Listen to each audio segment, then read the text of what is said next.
In this video, I'm going to show you how to fix wireless charger not charging. Now, there's actually multiple reasons why this could be happening, and in this video, we take a look at the most common causes and solutions.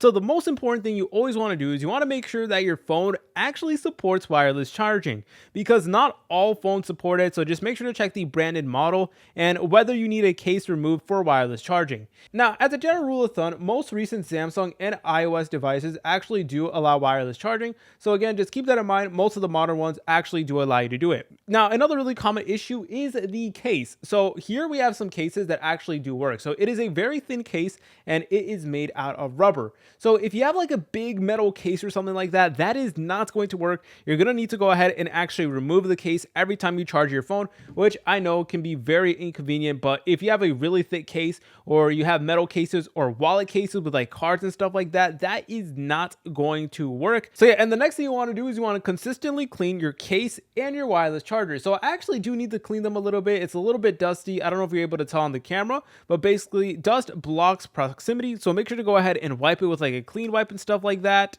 Now let's go ahead and talk about the wireless charger itself. So what you want to do is you always want to double check that the brick of the wireless charger is actually correct and that it is connected properly. Now, typically when you buy wireless chargers, they give you a brick, for you to go along with it. So it's really important that the brick is compatible. You never want to mix and mash like different bricks and stuff like that. So if you're going to buy a wireless charger, make sure that it has a brick, or if you want to get a new one, make sure that it has a brick as well. And as a general rule of thumb, wireless pads often need 18 watts or 20 watts plus in order for them to actually work and charge properly. So again, make sure to go ahead and see if it does work. Another thing you need to do is you need to check the temperature of your phone. So phones disable wireless charging if the battery is too hot or the battery is too cold. So if your phone is like really, really hot, for safety reasons, it is not going to charge. So you want to make sure you cool down your phone, because that is also really important as well. Unfortunately, there is no single cookie cutter solution for this. Every situation is different. But guys, if you have any other ideas or suggestions, please leave them in the comment section down below so that you're able to help out other people who watch this video. If you guys found this video helpful,